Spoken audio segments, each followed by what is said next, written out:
My name is Epsiba Beulah. Before I was a Hindu girl doing a lot of idol worship, and I was like a completely a traditional girl, like accepting what father says, what the elder says, and I was used to respect all those things.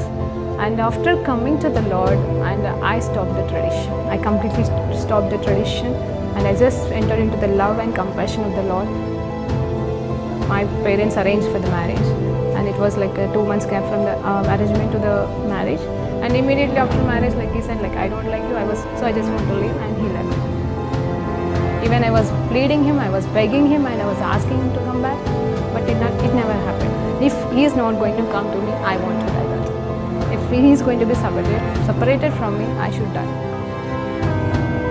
The day I was able to kill myself, I was watching a TV channel, and immediately she started like, here one girl is crying.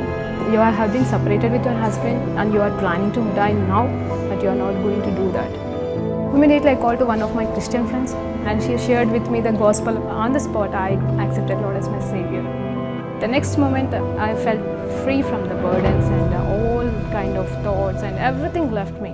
Praise Lord అండి. దేవునికి మహిమ కలుగును గాక. ప్రార్థన చేసుకుందాం. పరిశుద్ధ గొప్ప దేవానికి స్తోత్రం నాయనా. ఈ సమయంలో ఉన్న పాటను మీ పాసన్నిధికి వచ్చేటకు మీరు మాకు ఇచ్చిన గొప్ప ధన్యతకే వేల కోట్ల వందనాలు తెలియజేసుకుంటున్నాం తండ్రి.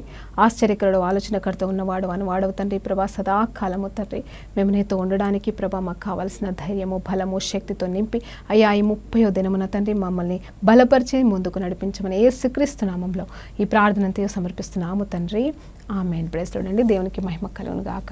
మరి పాటతో ముందుకు సాగుదామండి.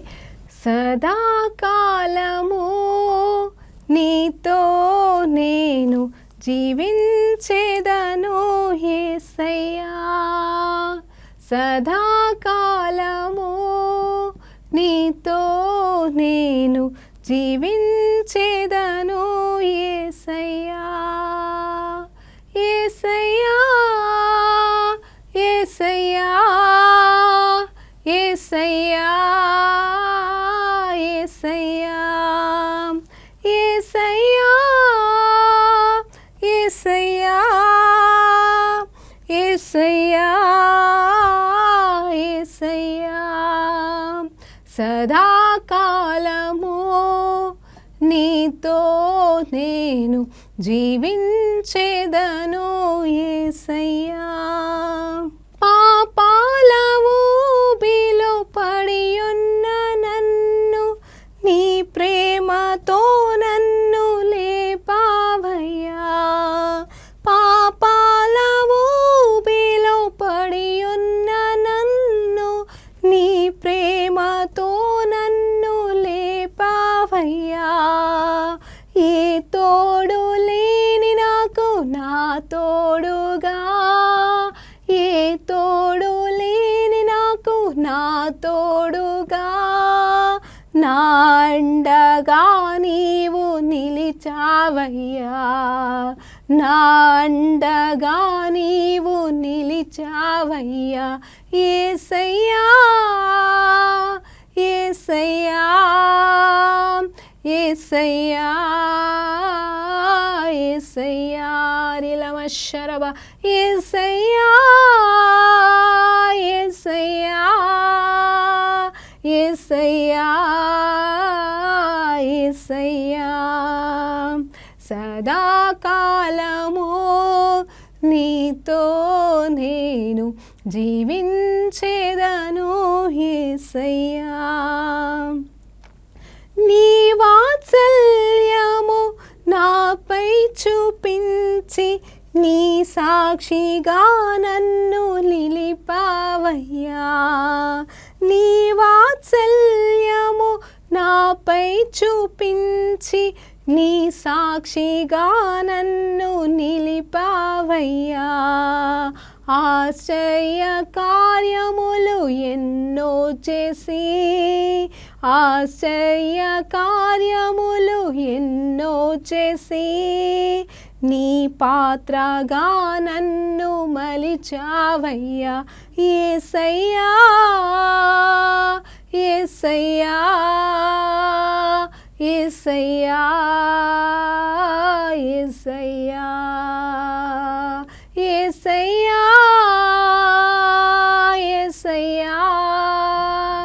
యేసయ్యా యేసయ్యా సదాకాలము నీతో నేను జీవించేదను యేసయ్యా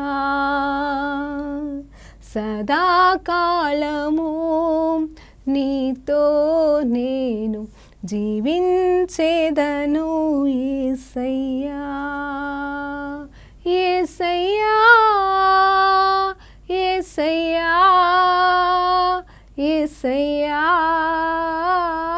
యేసయ్యా ఇల్లమ శరబ యేసయ్యా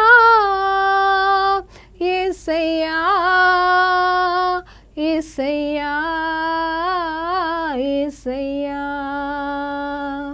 హల్లెలూయా అండి. దేవునికి మహిమ కలుగును గాక.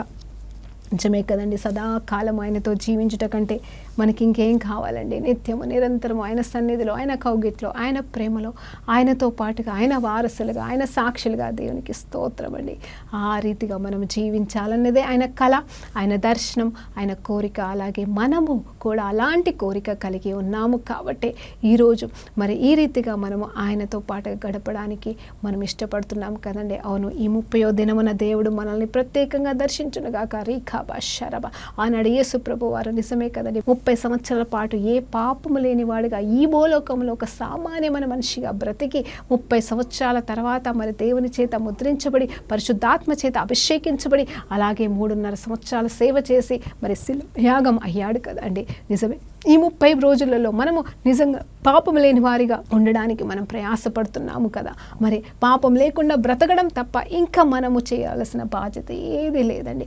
పాపము మనకి రానివ్వకుండా, పాపం మన దగ్గరికి రానివ్వకుండా, పాపం మనలో పని చేయనివ్వకుండా, పాపాన్ని విసర్జిస్తూ, పాపాన్ని తృణీకరిస్తూ, పాపానికి సంబంధించింది ఏది కూడా మనము వద్దనుకుంటూ మనము జీవించగలిగితే అదే అండి నిజంగా ఆయన రూపంలోకి మార్చబడ్డం. అవును, ఆయనలాగా అద్భుతాలు చేయాలి, ఆయనలాగా సేవ చేయాలి, ఆయనలాగా ప్రేమించాలి, ఆయనలాగా కరుణించాలి, ఆయనలాగా మనం అన్ని విషయాల్లో ఉండాలి. కానీ ప్రత్యేకమైనది ఏంటంటే ఆయన పరిశుద్ధతని కలిగి మనము బ్రతకాలి. ఆయన పరిశుద్ధుడు కనుక మనము పరిశుద్ధుడు. అవునండి, మన మొదటి గురి ఏమై ఉండాలి అంటే ఆయన పరిశుద్ధతలో పాలు భాగస్వామ్యం అవ్వాలి. దేవునికి స్తోత్రం కలుగును గాక.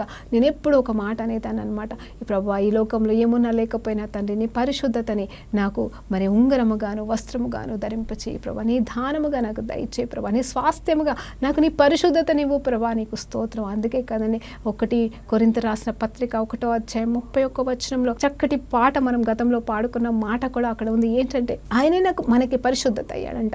అంటే మన వల్ల కానిది మరి ఆయనే మనకి అయిపోయాడు. అంటే ఏమైపోయాడు? ఆయన మనకి పరిశుద్ధత అయిపోయాడు, నీతి అయిపోయాడు, ఆయన మనకి సమస్తం అయిపోయాడు. కాబట్టి ఆయన ఏమంటున్నాడంటే నేనే మీకు పరిశుద్ధతను అయిపోయాను కాబట్టి నా పరిశుద్ధతలో నిలవండి అంటున్నాడు. అవును, మనం పరిశుద్ధంగా బ్రతకలేము, కానీ ఆయన పరిశుద్ధతని మనకి ఇచ్చి ఉన్నాడు.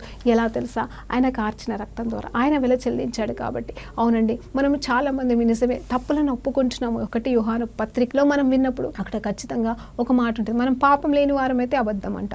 సో మనం అబద్ధికులం కావద్దు అంటే మనం పాపాలు ఉన్నాయని ఒప్పుకోవడం, అంటే మనలో పాపం లేకుండా ఉండము, కానీ పాపాలు ఒప్పుకోవాలని దేవుడు చెప్తున్నాడు. అయితే ఆ పాపాలు మనం ఒప్పుకున్నప్పుడు మన జీవితంలో జరుగుతున్న గొప్ప సత్య కార్యం ఏంటి అంటే ఆయన మనల్ని పరిశుద్ధులుగా మరలా మార్చుతూ ఉంటాడనమాట. అంటే మనం విడవబడిన వాటిని మనం జ్ఞాపకం చేసుకోకూడదు. అంటే ఏ పాపాలైతే నువ్వు చేసి ఉన్నావో వాటిని జ్ఞాపకం చేసుకోకూడదు అని కూడా దేవుడు చెప్తున్నాడు. ఎట్లా తెలుసా? నువ్వు పాపం చేసావు, గతంలో క్షమాపణ కోరుకున్నావు, అవును దేవుడు మనల్ని క్షమించాడు, అవును దేవుడు నా కోసం వెల చెల్లించాడు, నా కోసము ఆయన సమస్తము చేస్తున్నాడు కాబట్టి నేను ఇప్పుడు క్షమించబడిన దానిని అని కూడా మనం నమ్మాలటండి. చాలామంది నమ్మలేకపోతున్నారు. మీరే కాదండి, ఈవెన్ నేను కూడా ఒక్కొక్కసారి ప్రభా ఆ పలానా సమయంలో నేను చేసిన ఆ తప్పు నువ్వు ఎట్లా క్షమించేసావు యేసయ్యా అని నేను ప్రశ్నిస్తూ ఉంటానండి. అంటే ప్రశ్నించడం అంటే దేవుడు ఎందుకు క్షమించాడా లేదా అని ఆయన ఆ ప్రశ్నించడం కాదు, కానీ నమ్మలేకపోతూ ఉంటాం మనం. అవును, ఆయన ప్రేమ గొప్పదండి. ఆయన పాపాల ఊబిలో ఉన్న మనల్ని మరి లేవనెత్తి ఉన్నాడండి. ఎందుకు తెలుసా? ఆయన ప్రేమతో, ఆయన ప్రేమను బట్టే, ఇంకేం లేదండి. మనల్ని పాపంలో ఉంచడం ఆయనకి ఇష్టం లేదు. ఆయన మనల్ని విడిచిపెట్టే దేవుడు కానే కాదు. మనం ఆ స్థితిలో ఉండుట ఆయనకి ఇష్టం లేదు. ఎందుకంటే ఆయన మనల్ని ప్రేమిస్తున్నాడు. మనం ఎవరినైనా ప్రేమిస్తే వారికి కష్టం వస్తే మనం చూస్తూ కూర్చుంటామండి. మన వల్ల అయిందంత మనం చేయలేమా? మనం ఏదో ఒకటి సాధించాలి ప్రార్థించలేమా వారి కోసం? అయ్యో అని చెప్పేసి మనం ఓదార్చలేమా? మనము మనుషులము, మనకిష్టమైన వారు, మనము ప్రేమించేవారు, వాళ్ళు మనల్ని పట్టించుకున్నా పట్టించుకోకపోయినా, వాళ్ళు మనల్ని అర్థం చేసుకున్నా చేసుకోకపోయినా మనం ఎంత చేయాలో అంత చేస్తాం కదండి. మనుషులమైన మనమే చేయగలితే, అంటే మనకిష్టం ఉన్నప్పుడు, మనకిష్టమైన వారికి అండి, మనకిష్టం లేని వారికి వాళ్ళు చచ్చిపోయినా బతికినా మనం పట్టించుకోము, అది మనిషి నైజం. కానీ మనకిష్టమైన వాళ్ళకి ఏమైనా కష్టం వస్తే, మనం ప్రేమించిన వాళ్ళకి ఏమైనా అయితే మనం ఖచ్చితంగా ఏదో ఒకటి చేయడానికి మనము ప్రయాసపడతాం. అలాంటిది దేవాది దేవుడు అండి, మనల్ని ప్రేమిస్తున్నాడు గనుకనే ఆయన ఏం చేశాడు తెలుసా? చేయగలిగినంత చేసి చేసి చేసి చివరికి తనే అర్పించుకున్నాడు. తన ప్రేమ ఎంత గొప్పగా ఆ సిలువ రూపంలో మనకి మరి రుజువు పరిచేసుకున్నాడండి. ఇప్పుడు మనం చేయాల్సిందల్లా ఏంటంటే నమ్మాలా. హల్లెలూయా, నేను క్షమించబడ్డాను అని నమ్మాలా. చాలామంది క్షమించబడతాము. ఇప్పుడు దావీదు మహారాజుకి లేనిది మనకు ఒకటి ఉన్నదండి. ఏంటి తెలుసా? ఆయన కృపా కృపా కృప అని ధ్యానించాడు. ఇప్పుడు మనం కృపా కాలంలో ఉన్నాం కాబట్టి మనం కృపా కృప అంటాం. నిజం చెప్పాలంటే కృప అప్పుడు ఉంది, ఇప్పుడు ఉంది, అబ్రహాం కాలంలో ఉంది, ఆదాం కాలంలో ఉంది, అన్ని కాలాల్లో కృప ఉందండి. దేవుని కృప ఉన్నది. కానీ నిజం చెప్పాలంటే ఆ దావీదుకి లేనిది మనకు ఉన్నది. ఏంటి అంటే దావీదు తప్పు చేశాడండి. దేవుడు శిక్షని చెప్పాడు. తర్వాత దావీదు పాపాన్ని ఒప్పుకున్నాడు, అయితే విడిచిపెట్టాడు, మళ్ళీ పాపం చేయలేదు. కానీ ఒకటి సత్యం ఏంటంటే దావీదు చనిపోవాల్సిన వాడు, కానీ మరి దేవాది దేవుడు తను క్షమించమని అడిగాడు కాబట్టి నువ్వైతే మరణానికి గురవవు, కానీ దాని పర్యవసానం అంటే ఆ కాన్సిక్వెన్సెస్ ఖచ్చితంగా నువ్వు అనుభవించాలి అని చెప్పేసి అన్నప్పుడు తను చేసిన ఒక్క తప్పును బట్టి మరి జీవిత కాలం అంతా అన్నదమ్ముల మధ్య, అంటే తన బిడ్డల మధ్యలో గొడవలు, సమాధానం లేని పరిస్థితులు, పిల్లలు చనిపోవడము, మరి నాతాను ప్రవక్త ఏమేమి జరుగుతుంది అని శపించాడు, అవన్నీ కూడా జరిగినాయండి నిజం చెప్పాలంటే. అయితే ఏంటంటే అక్కడ పాపం అతనిది క్షమించబడింది, తన పాపము కప్పబడింది పాత నిబంధన ప్రకారంగా. ఆయన మాటను బట్టి దావీదు క్షమించబడ్డాడు. కానీ అంటే దేవుడి నుండి దూరం కాకుండా దేవుడు సరే తృణీకరించలేదు, దావీదుని తృణీకరించలేదు. ఎందుకంటే క్షమాపణ కోరుకున్నాడు. నువ్వు నా బిడ్డవు కాదని తోసేయలేదు, నా హృదయానుసారుడి కాదిక అని అనట్లేదు. అంటే క్షమాపణను బట్టి ఆ వారి మధ్యలో ఉన్న బంధం అనేది బ్రేక్ కాలేదు, కానీ శిక్ష మాత్రం ఉన్నదండి. అది ఇక్కడ దావీదుకి మన కొత్త నిబంధనలో ఉన్న వ్యత్యాసం ఏంటంటే దావీదు శిక్షకి పాత్రుడయ్యాడండి. జీవితకాలం అంతా వ్యసన పడ్డాడు, బాధపడ్డాడు చేసిన ఒక తప్పును బట్టి. అలా అని చెప్పి దేవుని నుండి దూరం కాలేదు, దేవుని ప్రేమ దేవుని కృప నుండి దూరం కాల. కానీ మన జీవితంలో ఏంటి తెలుసా?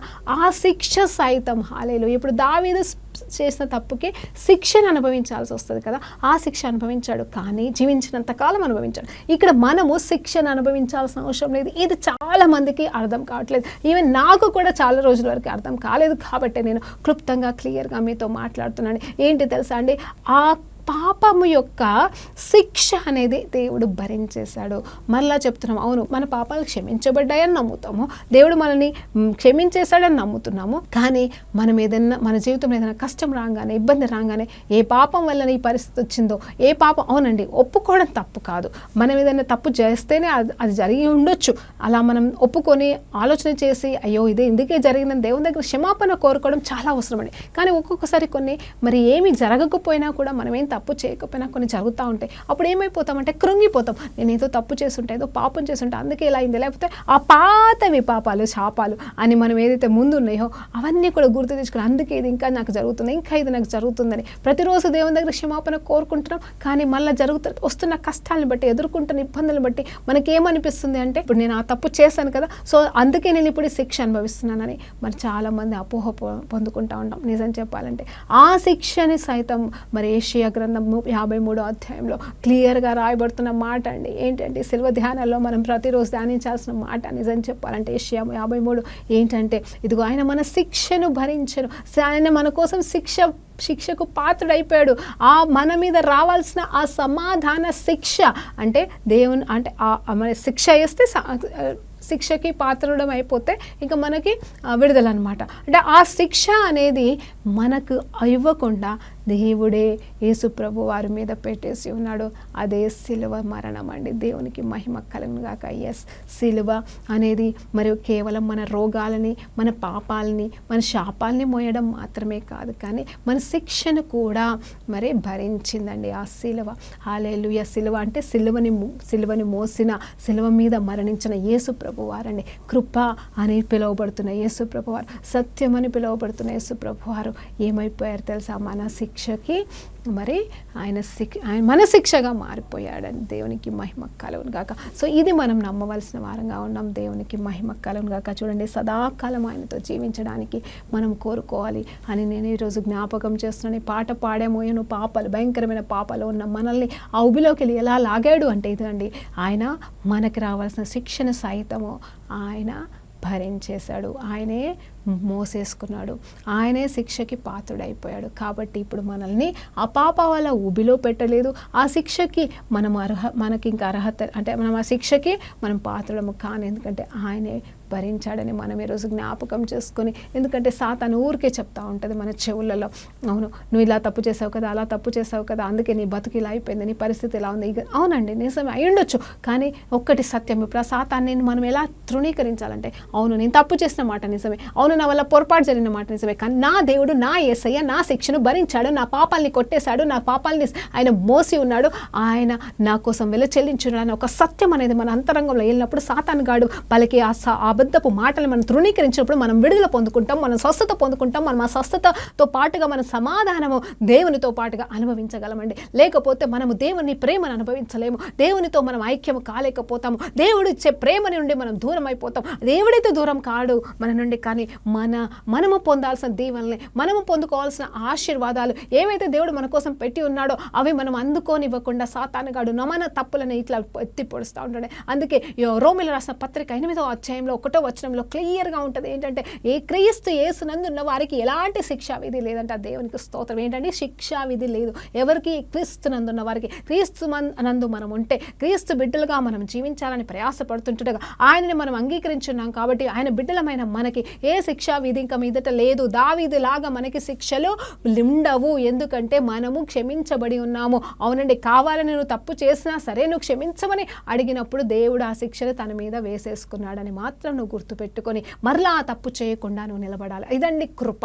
హల్లెలూయా. దావీదుకు ఉన్న కృప, మనకున్న కృపలో ఉన్న వ్యత్యాసం ఇదండి. ఇంకేంటంటే మనం ఏం చేస్తామంటే ఆ కృపను బట్టి, మరి పాత నిబంధనలో ఉన్న కృపను బట్టి శిక్షను భరిస్తూ కూడా ఆయన దేవుని సన్నిధి నుండి దూరం కాలేదంటే దావీదు, అలాంటిది మనం శిక్ష తొలగించబడి మనం ఆయన కృపలో ఉంటూ మన సమస్తమైన వెల మనము పొందుకోవాల్సిన శిక్ష అంతా కూడా ఆయన భరించినప్పుడు మనం ఇంకెంత కృపలో, దేవుని కృపలో అనుభవించాలి, ఇంకెంతగా దేవునికి హృదయానుసారుడుగా మనం బ్రతకాలి అనేది ఈరోజు మీకు జ్ఞాపకం చేస్తున్నాను. దేవునికి మహిమ కలుగును గాక. హల్లెలూయా. రిఖబ షందరబ. చూడండి, పాపాల ఊబిలోకి వెళ్ళి మనల్ని లాగడం మాత్రమే కాదు, చూడండి పాపం అంటే ఏంటి అనేది ఈ కొద్ది నిమిషాలు చెప్తాను. పాపం అంటే ఏంటి తెలుసా అండి? వ్యభిచారము, అబద్ధము చెప్పడం కూడా పాపమే అండి. హల్లెలూయా. దేవునికి మహిమ కలుగును గాక. అవును, ఇతరుల వస్తువులు దొంగలించడం, లేకపోతే మరి ఇతరుల మీద నిందలు వేయడం, లేకపోతే కొండములు ఆడడం, అంటే ఇతరుల గురించి చెడుగా చెప్పడం, అంటే వేరే వాళ్ళకి మన వల్ల నష్టం కలిగే పరిస్థితే కావచ్చు, అలాగే మనకు మనం తెచ్చుకునే నష్టాలు కావచ్చు, ఇవన్నీ పాపానితో కూడినవి. అది కూడా అంటే శరీరానుసారమైన పాపాలండి.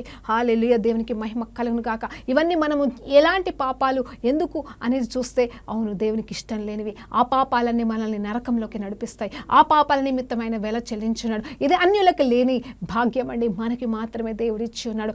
ఆ వాళ్ళకి కూడా వెల చెల్లించాడు, కానీ వాళ్ళు నమ్మలేని స్థితిలో ఉన్నారు, వాళ్ళు తెలియదు కాబట్టి వారు శిక్షకి పాత్రలు అవుతున్నారు. కానీ మనము శిక్షలకు పాత్రలము కాదు, ఎందుకంటే దేవుడు మన కోరకు వెల చెల్లించి ఉన్నాడు. దేవునికి మహిమ కలుగును గాక. వాళ్ళు ఏమనుకుంటారు తెలుసా? ఇప్పుడు ఒక్కసారి జ్ఞాపకం చేసుకోండి, ఒకవేళ మనం ఏదైనా తప్పు చేస్తే, చిన్న అబద్ధం ఆడినా కూడా మన అంతరాత్మ, మనలో ఉన్న దేవుని ఆత్మ మనల్ని ప్రశ్నిస్తుంది, అయ్యో ఇంకొకసారి ఇలా చేయొద్దు, పొరపాటు అయిపోయిందని మనం ఒప్పుకుంటా ఉంటాం. తెలుసు, మనం ఖచ్చితంగా ఒప్పుకుంటామండి, అది జరుగుతూ ఉంటుంది. కానీ అన్యులకు అలా ఉండదండి. ఆ మనస్సాక్షి అనేది వాళ్ళని ఒప్పింపచేయదు. పరిశుద్ధాత్మ దేవుడు కూడా వాళ్ళలో ఉండడు కాబట్టి వాళ్ళకి అర్థం కాదు. వాళ్ళు ఏమంటారు, నేను తాగుబోతాను కూడా పాపమండి. దయచేసి వినండి, తాగుతోళ్ళు మరి క్రైస్తవులు చాలా మంది తాగుతున్నారు, మిమ్మల్ని నిజంగా ఈరోజు పాదాలు పట్టుకొని వేడుకుంటున్నాను ఏంటంటే, ఆ తాగుడు దురాత్మ నుండి ముందు బయటకు రండి. మీరు తాగడం మానేస్తే మీ కుటుంబాలు బాగుపడతాయి, మీరు ఎంతో మందికి సాక్షాత్కారంగా బ్రతుకుతారు, మీ ద్వారా ఎన్నో ఆత్మల రక్షణలోకి రావాలంటే ముందు మీలో ఉన్న ఆ తాగుడు దురాత్మ నుండి బయటకు రమ్మని ఈరోజు దేవుని పేరిట మిమ్మల్ని బ్రతిమలాడుతున్నానండి. దేవునికి స్తోత్రం కలుగును గాక. మీ లోకంలో ఉన్న వాళ్ళు ఏమనుకుంటారు, అందరం తాగుతారు, అందరూ తాగుతున్నారు కదా, తాగడం పాపమా? ఏం కాదు అని చెప్పేసి దాన్ని ఒక పాపంలాగా కూడా చూడరండి. కొన్ని అందరూ చేస్తున్న వాటిని ఆ లోకానుసారమైన వాళ్ళు ఏమనుకుంటారంటే, దాన్ని అందరూ చేస్తున్నారు కదా, అందరూ చేస్తే పాపం వెళ్ళిపోతుందా? ఇప్పుడు అందరినీ దేవుడు నాశనం చేస్తాడా? దేవుడు అందరినీ అందరినీ నరకానికి పంపిస్తాడా అని వాళ్ళు పిచ్చిగా ప్రశ్నిస్తూ ఉంటారు. నిజమే అండి, వాళ్ళకి తెలియదు. కానీ మనకి తెలుసు, మన అంతరాత్మ మనల్ని ప్రశ్నిస్తుంది. ఆ తప్పు చేస్తే మనం పాపలమే, మన పాప స్థితిలో ఉన్నట్టే. కానీ మనం ఏం చేస్తున్నాం తెలుసా? పాప స్థితిలో ఉన్నావు కానీ దేవుని రక్తాన్ని వ్యర్థం చేస్తున్నావు. దేవుడు నీ కోసం చెల్లించిన దాన్ని వ్యర్థం చేస్తున్నావు. దేవుడు నీ కోసం శిక్షకు భరించి ఉన్నా కూడా నువ్వు ఇంకా ఆ శిక్షని ఆయన నీ శిక్షకి పాత్రుడిగా ఇంకా చేస్తూనే ఉన్నావు, నువ్వు ఒప్పుకోకుండా. మరి కాబట్టి వాళ్ళలాగా నువ్వు ఒప్పుకోలేని స్థితిలో ఉండకూడదు. ఒప్పుకొని విడిచిపెట్టడానికి ప్రయాసపడు. దేవుడు సహాయం చేస్తాడు, పరిశుద్ధాత్మ దేవుడు సహాయం చేస్తాడు. ఆయన ప్రేమని, ఆయన కృపని, ఆయన కనికరాన్ని, ఆయన నీ కోసం చేసిన త్యాగాన్ని నువ్వు జ్ఞాపకం చేసుకుంటూ ధ్యానించిన ఎడల నువ్వు పాపము చేయడానికి నీ మనసు పరిగెత్తదు. ఇంకా నువ్వు పాపం చేయడానికి నీకు అసహ్యం పుట్టేస్తుంది. నీకు ఆ పాపాల జోలికి వెళ్ళడానికి, వాటి గురించి వినడానికి కూడా నీకు నచ్చదు. అలాంటి స్థితి నీకు, మాకు, మనందరికీ వచ్చును గాక. అది చిన్న అబద్ధమైన పాపమే అండి, మరి వ్యభిచారమైన పాపమే అండి. అది చిన్న పెద్ద పాపం అని ఏమీ లేదండి బైబిల్లో. అంటే దేవుని ప్రకారంగా పాపం అంటే పాపమే అంతే. ఇంకా అది ఏదైనా సరే పాపమే. కాబట్టి ఆ పాపము తలంపుల నుండి, పాపపు జీవితం నుండి, పాపం ఏదైతే మన జీవితంలో ఉందో వాటన్నింటి నుండి మనం విడిపించబడదాం గాక. దేవునికి స్తోత్రం కలుగును గాక. చూడండి, నీ వాత్సల్యతని మనకి చూపించేవారండి. ఆయన వాత్సల్యతని మనకి చూపించి ఆయన ఏం చేస్తాడంటే సాక్షిగా, అవునండి ఇప్పుడు నేను కోరుకుంటున్నాను, ఆయన వాత్సల్యతని ఇంతగా కుమ్మరిస్తే, ఆయన ప్రేమని, కరుణని, కటాక్షని మన పైన ఇంతగా కుమ్మరిస్తే మన నుండి ఆయన కోరుకుంటున్నది ఏంటి తెలుసా? బిడ్డను పాపం లేకుండా ఉండి ఇక మీదట ఆ పాపాల జోలికి పోకుండా, ఇదిగో నీకోసం నేను చేసేసాను కదా, నేను వెల చెల్లించాను కదా, నీకోసం నేను చచ్చిపోయాను కదా, నీకోసం మరి నేనే అన్ని వెల చెల్లించేశాను కాబట్టి నువ్వు నా సాక్షిగా బ్రతుకుతావా అని బ్రతిమలాడుతున్నాడు. బ్రతుకుతావా? నేనేమంటున్నానంటే నువ్వు ప్రార్థనకి వెళ్ళి వచ్చి ఆ తర్వాత ఉపవాస ప్రార్థనలు ఉంటూ తర్వాత మళ్ళీ తాగినావనుకో, మరి లోకులు నేను గురించి ఏం మాట్లాడుతున్నారు? నువ్వేం సాక్ష్యము కలిగి ఉన్నావు? ఇదిగో మరి నువ్వు ప్రార్థనలు చేస్తున్నావు, ఉపవాసం చేస్తున్నావు, అందరితో బాగుంటున్నావు, పాస్టర్లకి సపోర్ట్ చేస్తున్నావు, అన్నీ చేస్తున్నావు. కానీ నీ అత్తతో, నీ కోడలతో, లేకపోతే నీ కుటుంబ సభ్యులతో, నీ రక్త సంబంధికులతో, నీ భార్యతో, నీ భర్తతో నువ్వు పోట్లాడుకుంటూ ఉంటే మరి లోకం చూస్తుంది. ఆ సాక్ష్యము మరి దేవుని మహిమ తీసుకొస్తుందా? మరి మీరు ప్రశ్నించుకోండి దయచేసి. మనం సాక్షులుగా బ్రతకాలంటే ఒక్క ఏరియాని కాదండి, అన్ని ఏరియాలలో. అవునండి, సాతాను గడైతే దొంగలాగా వచ్చాడు, మన జీవితంలో అన్ని దొంగలించేశాడు, మనకు రావాల్సినవన్నీ కూడా వాడు ఎత్తుకొని వెళ్ళిపోయాడు. కానీ దేవుడు ఏం చెప్తున్నాడు తెలుసా? ఈ మధ్యాహ్న కాల సమయంలో నేనైతే మీకు జీవాన్ని, సమృద్ధి కలిగిన జీవాన్ని ఇవ్వడానికి వచ్చానంటే. జీవం అంటే మన జీవితానికి సంబంధించిన, లైఫ్కి సంబంధించిన, ఇదిగో పుట్టినది వదులుకొని ఇప్పటి వరకు మనం ఎంతవరకు అయితే నష్టపోయామో అదంతా కూడా తిరిగి సమకూర్చడానికి ఆయన వచ్చి ఉన్నాడంట. అది కూడా సమృద్ధిగా దేవుడు మనకి ఇవ్వడానికి వచ్చి ఉన్నాడు. కాబట్టి మనము ఆయన వైపు చూద్దామా? మనం ఆయనలో ఎదుగుదామా? ఆయనని సంతోషపెడదామా? ఆయనకి సాక్షులు అవుదామా? మనం ఆయనకి సాక్షులమై బ్రతుకుతే మన జీవిత బ్రతుకు. అవునండి, మనము పాపపు స్థితిలో ఉండడం ప్రాముఖ్యం కాదండి. అందరూ పాపపు స్థితిలోనే ఉన్నారు. కానీ పాపపు స్థితి నుండి మార్చబడిన స్థితి, అది ఎంత గొప్ప ధన్యత స్థితి తెలుసా అండి? దేవునికి మహిమ కలుగును గాక. ఆరంభం కంటే అంత ముఖ్యం. నీ మొదటి జీవితం ఎలా ఉందో, నువ్వు మొన్నటి వరకు ఎలా ఉన్నావో, నువ్వు ఒకవేళ నీ దేవుళ్ళకి వచ్చాక తర్వాత కూడా నువ్వు ఏ రీతిగా బ్రతుకుతున్నావో, కానీ నీ అంతం అనేది అంటే రోజు కూడా మంచిగా అవుతూ ఉంటుండే, నువ్వు పవిత్రంగా మార్చబడుతుండే. నలుగురికి అరే అమ్మాయి ఇంత చక్కగా ఉంది, అబ్బాయి ఇంత అంటే అందం విషయంలో కాదండి, అంటే వారి జీవిత విధానంలో చూడు ఎంత చక్కగా ఉన్నారు, కుటుంబం అంటే ఇలాగా ఉండాలి అని మనం ఒక మాదిరిగా ఈ లోకానికి కనిపించినప్పుడు మనం దేవునికి మహిమ తీసుకొస్తున్నాం. అవును, మనం కోరుకునేది ఏంటి? నా ద్వారా దేవుడు మహిమ పొందుకోవాలి, దేవుడు నన్ను మహిమపరచాలంటారు కదా. అవునండి, దేవుడు నిన్ను మహిమపరచాలని కోరుకుంటున్నాడు, దేవుడు నిన్ను ఘనపరచాలని కోరుకుంటున్నాడు. అవును, నీ ప్రతి అవమానానికి ఆయన రెట్టింపు ఘనత ఇవ్వాలనుకుంటున్నాడు. నువ్వు కోల్పోయిన ప్రతిదానికి ఆయన తిరిగి మరలా నీకు రెస్టోర్ చేయాలనుకుంటున్నాడు. కానీ నువ్వు చేయవలసిన పని ఒకటి ఉంది. ఏంటి అంటే, ఇదిగో నువ్వు సాక్షిగా జీవిస్తున్నావా? నీ జీవితాన్ని మెల్లమెల్లగా మార్చుకోవడానికి ఇష్టపడుతున్నావా? ఆ ఇష్టపడితే దేవుడు నిన్ను ఘనపరుస్తాడు. అప్పుడు ఆయన మహిమ నీకు మరి కిరీటంగా ధరింపజేస్తాడు. దేవునికి మహిమ కలుగును గాకండి. చూడండి, పాపం గురించి ఆలోచన చేస్తే ఒకసారి మరి శిష్యులంతా, అంటే కొంత శిష్యులు కాదండి, మరి పరిసయ్యులు, సద్దకేయులంతా కూడా ఒక వ్యభిచారంలో పట్టబడిన స్త్రీని తీసుకొచ్చి, అయ్యా ఈ స్త్రీ వ్యభిచారం చేస్తుండగా మేము పట్టుకున్నాము, కాబట్టి ధర్మశాస్త్రం ప్రకారంగా ఇప్పుడు ఈ అమ్మాయిని మనం చంపేసేయాలి కదా, రాళ్ళతో చంపేసేయాలి, రాళ్ళతో కొట్టి చంపాలి కదా, నువ్వేమంటావు అని ప్రశ్నిస్తున్నారు. అప్పుడు అక్కడ ఏం జరుగుతుందో తెలుసా అండి? ఆమె అయితే నిజంగా వచ్చిన మౌనంగా ఉండిపోయింది. ఆమె నిస్సహాయ స్థితి, వ్యభిచారం చేస్తుంది. ఎందుకు చేస్తుంది? మరి ఆమె ఆమెకున్న బలహీనతలు బట్టి చేస్తుందా, ఆమెకు అది ఇష్టంగా చేస్తుందా, అది ఆమె వృత్తిగా ఎందుకు పెట్టుకుంది, మరి కుటుంబాన్ని పోషించుకోవడానికి పెట్టిందా, మరి ఎవరు దిక్కు లేక గతి లేని పరిస్థితిలో ఆ స్థితిలోకి వెళ్ళిపోయిందా, అది ఎవరికి తెలియదండి. కానీ ఆమె మాత్రం వ్యభిచారి అంటేనే అందరూ ఒక పాపిగా చూస్తూ ఉంటారు. కానీ వారు కూడా మనుషులే. వారు ఆ స్థితిలోకి వెళ్ళడానికి గల కారణం ఏంటనేది మనం ఒక్కసారి చూడగలిగితే వాళ్ళ కోసం కూడా దేవుడు వెల చెల్లించాడన్న విషయం మనం జ్ఞాపకం చేసుకోవాలి. నీ పక్కన వ్యభిచారులు ఉండొచ్చు, వాళ్ళతో నువ్వు పరిగెత్తమని నేను చెప్పట్లేదు, వాళ్ళతో పాటుగా సహవాసం చేయమని నేను అనట్లేదు. కానీ వారి జీవితంలో ఎలా ఉన్నారు ఎందుకు అని చెప్పేసి నువ్వు కరెక్ట్గా ఆలోచన చేసి వారి స్థితి గతులను బట్టి వాళ్ళు అలా మారాల్సి వచ్చిందో, నిస్సహాయ స్థితిని బట్టి మారాల్సి వచ్చిందో ఒక్కసారి మనం జ్ఞాపకం చేసుకోవాలి. వాళ్ళ బతుకులే అలాంటివి అయితే వారి కోసం మనం ప్రార్థన చేయాలి. వారి నిస్సహాయ స్థితిలో ఉంటే వారిని మార్చడానికి, వారికి మనం చేయూతనిచ్చి ప్రేమపూర్వకంగా వాళ్ళని మార్చడానికి దేవుని వైపు తిప్పగలిగితే వారి జీవితాలు బాగుపడతాయి కదండి. నిజం చెప్పాలంటే ఇక్కడ మరి వాళ్ళంతా చంపేయాలని తీసుకొచ్చారు. యేసుప్రభు వారైతే ఒకటే అన్నారు,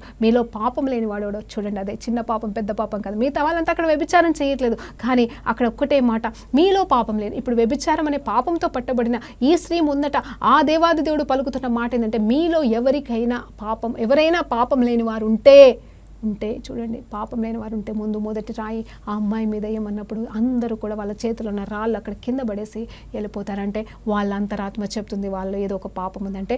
అబద్ధం చెప్పడం కూడా పాపమే అండి, చిన్న పాపమే అది. అబద్ధం అంటే మామూలు విషయమే అసలు చెప్పాలంటే, కానీ అది కూడా పాపం అని వాళ్ళకి తెలుసు కాబట్టి, వాళ్ళు ఉన్న పాపం వాళ్ళకి తెలుసు కాబట్టి నోరు మూసుకొని వాళ్ళు వెళ్ళిపోయారు. యథార్థంగా వాళ్ళు మేము పాపలు అని ఒప్పుకున్నారు. కానీ మనలో కూడా ఎన్నో లోపాలు ఉంటాయి, ఎన్నో తప్పులు ఉంటాయి. అబద్ధం చెప్పిన, ఇతరులతో గొడవ పడిన, ఇతరులకి అన్యాయం చేసిన, ఇతరులని ముంచిన, ఇతరుల్ని మోసం చేసిన అది పాపమేనండి. అది గుర్తుపెట్టుకోండి. అలాంటి పాపాలకు వెళ్ళి కూడా మనము బయటకు రావాలి. మన వల్ల నేను ఎప్పుడు చాలా మందికి చెప్తా ఉంటాను, ఈవెన్ బయట యవనస్తులకి అందరికీ కూడా నేను చెప్తా ఉంటాను, ఎప్పుడు కూడా కష్టపడే వారికి చెప్తాను, అమ్మా నువ్వే పని చేస్తున్నావు అనేది ముఖ్యం కాదు, ఎంత పని చేస్తున్నావు అనేది ముఖ్యం కాదు, ఎంత సంపాదిస్తున్నావు అనేది ముఖ్యం కాదు. నీ వల్ల ఒకరికి అన్యాయం జరగకుండా చూసుకో, నీ వల్ల ఒకరికి మోసం కలగకుండా చూసుకో. నువ్వు సంపాదించేది దేవుడు ఖచ్చితంగా ఈ రోజు కాకపోతే రేపు ఖచ్చితంగా దేవుడు దీవిస్తాడు, నిన్ను ఆశీర్వదిస్తాడు అని చెప్పేసి, అది అన్యులకైనా సరే మనకైనా వర్తిస్తుందని మనం నమ్మకంగా, మనం చేసే పని నమ్మకంగా చేస్తూ మన వల్ల ఎవరికి నష్టం కలగకుండా, మనం ఎవరిని ముంచకుండా మరి జీవిస్తే, కష్టపడితే ఆ కష్టాల్లో మనకి తృప్తి ఉంటుంది. ఆ తిన్న ఆహారం కూడా మన ఒంటికి ఎక్కుతుందని దేవునికి మహిమ కలుగును గాక.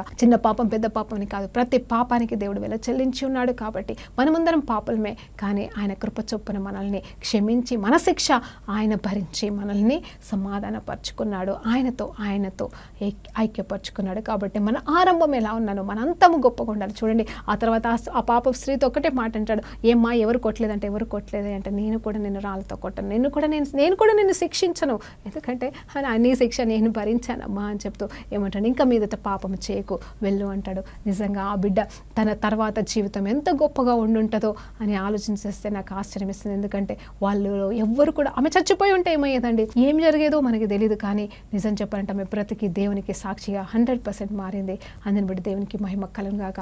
కాబట్టి మనలో దేవుడు కోరుకుంటుంది మారు మనసు మాత్రమే. దేవునికి మహిమ. ప్రార్థన చేసుకుందామని. పరిశుద్ధుడా గొప్ప దేవానికి స్తోత్రమయ్యా.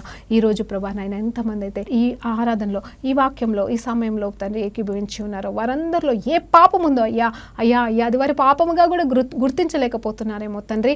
అయ్యా అది వారి పాపమని కూడా వారికి తెలియదేమో తండ్రి. ఈరోజు ఆ పాపాలన్నింటినీ మీరు ప్రభా నాయన ఒప్పింపచేసి విడిచిపెట్టి నాయన నీ కొరకు సాక్షార్థకరంగా అయ్యా జీవించే భాగ్యాన్ని ప్రతి బిడ్డకి నాకును దయచేయమని యేసుక్రీస్తు నామంలో ఈ ప్రార్థన వేడుకుంటూ పొందుకుంటున్నాము తండ్రి. ఆమేన్. Praise lord. దేవునికి మహిమ కలుగును గాక.